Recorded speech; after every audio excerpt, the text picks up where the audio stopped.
Near a huge waterfall, a humanoid alien watches a starship leave the planet before retrieving a pot with a black liquid that it proceeds to drink. Immediately the liquid begins taking over its body, making its skin black and dissolving its DNA, causing the alien to fall into the water.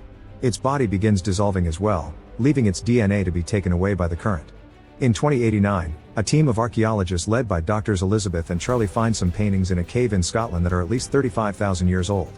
They match a series of paintings they've found all over the world from cultures that couldn't have shared the same information. 2 years later, the starship Prometheus leaves Earth. The whole crew is under cryosleep, and the one in charge of taking care of things is David, a robot. He uses his free time to get to learn more about being human, like playing sports, watching movies, dyeing his hair, and learning ancient languages. He also likes to spy on the crew's dreams. For example, Elizabeth dreams of the time she was a little girl and watched an African tribe bury one of their men. Her father had to explain to her how each culture had different beliefs when it came to death. After 2 years of traveling, the ship reaches its destination, and David wakes up the whole crew consisting of mercenaries and scientists. Everyone gets time to recover from the side effects and to get some food on their empty stomachs, although Captain Yannick also puts up a Christmas tree because they miss the holidays. This is seen as dumb by Meredith, the person in charge of overseeing everyone's doing their jobs right. Soon the mission brief begins, and Meredith plays a holographic recording of Peter, the CEO of Wayland Corporation, which is the company funding this expedition. He explains that by the time they watch this he's already dead, and that David's the closest thing to a son he'll never have. Peter has always wanted to know where we come from and what happens when we die, which is why he funded this expedition when Elizabeth and Charlie came with him with a theory.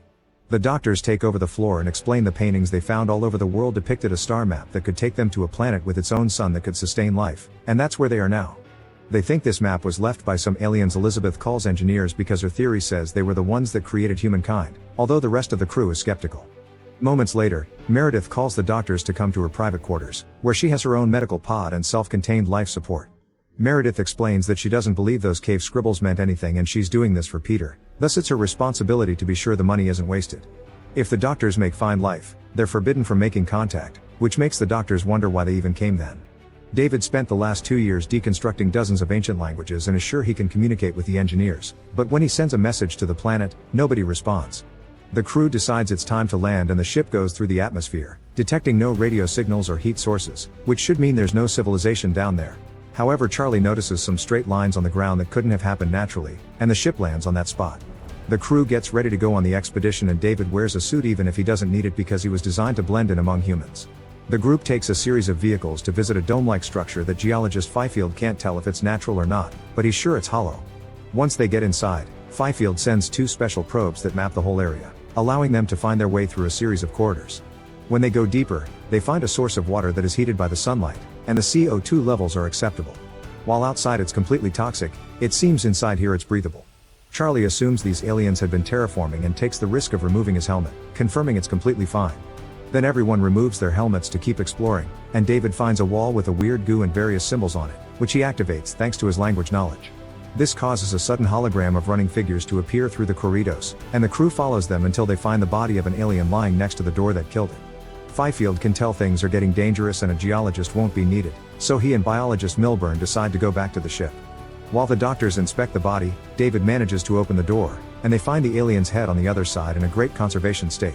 The rest of the crew finds more bodies, indicating the species is extinct. This room has worms in it, showing life is possible here, but also a monolithic statue of a humanoid head, murals on the ceiling, and a bunch of stone cylinders. David notices the cylinders are sweating and soon one of them begins to expel a black organic substance. Elizabeth doesn't notice because she's looking at the murals, which have started to change. She thinks they've affected the atmosphere in the room and they need to leave, so she and Charlie begin to bag the head to take away while David steals one of the cylinders as he comes to the conclusion that the cave is a tomb.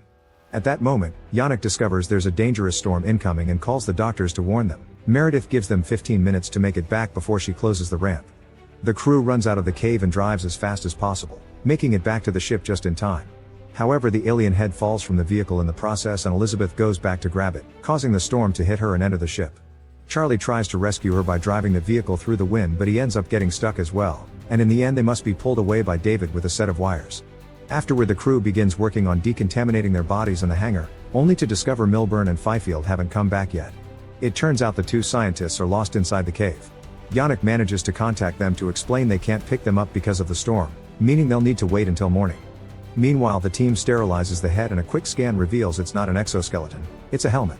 When they open it, they find a humanoid alien head inside with new cells changing on its forehead, so they decide to run a stem line into his brain to make it think it's alive. The trick works and the face starts gesturing, but things go wrong quickly and the overstimulation ends up making it explode. Elizabeth takes a closer look at the sample she took from the head and is delighted to discover that its DNA matches a person's, meaning her theory had been right and these guys created the human race.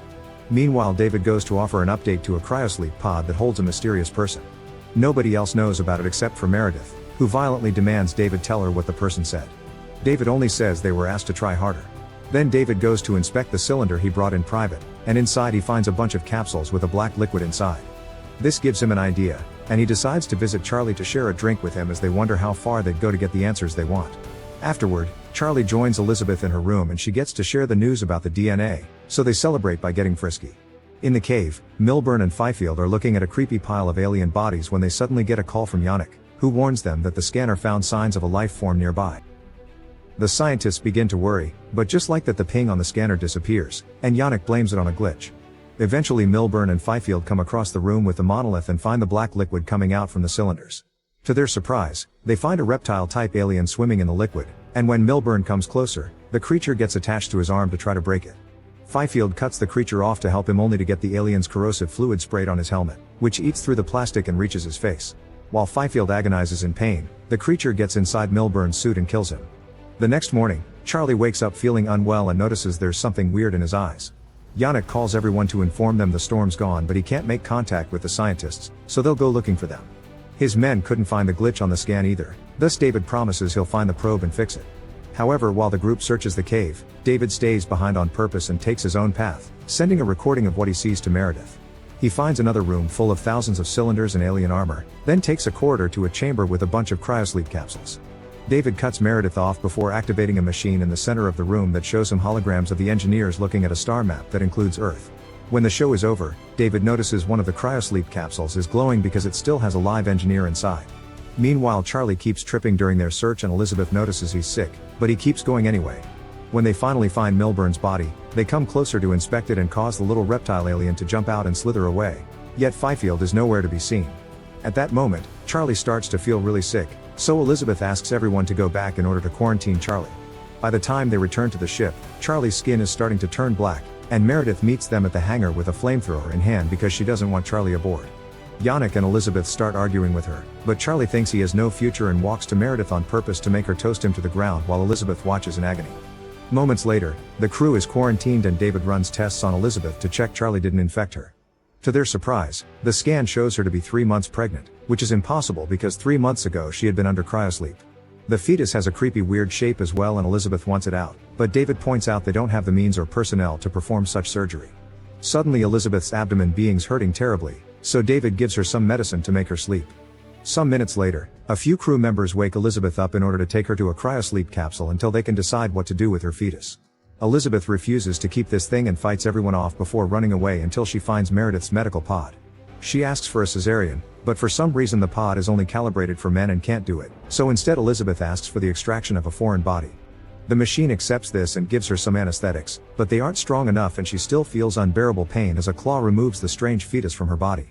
The fetus immediately pops and a creepy alien comes out of it, which begins shaking its tentacles to try to free itself. Elizabeth has to stand the attack while the machine closes her wound, but as soon as the stitches are done, she leaves the pod and locks the alien inside it, leaving it to be put to sleep by the anesthetics. In the meantime, Yannick notices something weird standing in front of the ship and one of the crew members goes to check.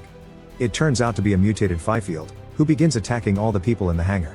A fierce fight begins among all the men, and since bullets don't do anything to Fifield, they end up using the flamethrower to kill him. Elizabeth wanders around the ship until she makes it to the infirmary to ask for medicine, and there she's surprised to discover Peter is still alive. He was the guy in the extra cryosleep David had been talking to and the medical pod had been for him. Peter wants to meet his maker directly and demand answers, so David will take him to the engineer he found in the cave. Elizabeth tries to explain this planet is dangerous and not what they thought, but her warnings are ignored. Unwilling to give up, Elizabeth pushes through her pain and suits up to go back into the cave. Yannick finds her and points out this can't be the engineer's home planet. The cave is probably some military installation where they were making that black liquid as a weapon of mass destruction that leaked and killed them. Yannick wants to return to Earth, but Elizabeth convinces him to wait until she gets in contact with the remaining living engineer.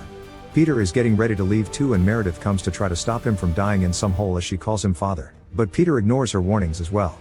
When the crew reaches the cave, David tells everyone to take off their helmets because he knows the disease isn't in the air, implying he was the one that put the black liquid in Charlie's drink.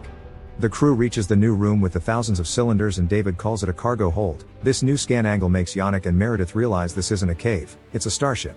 David activates the machine while he explains the engineers were in the process of leaving for Earth when they lost control of the black liquid that killed them.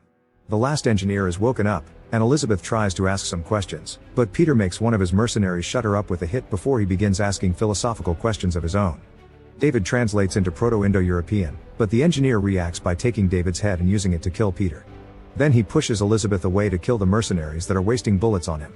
Back on the ship, Meredith sees Peter's death through David's eyes and orders Yannick to get things ready to leave the planet. Elizabeth runs away as the engineer activates its own ship to fly to Earth as well.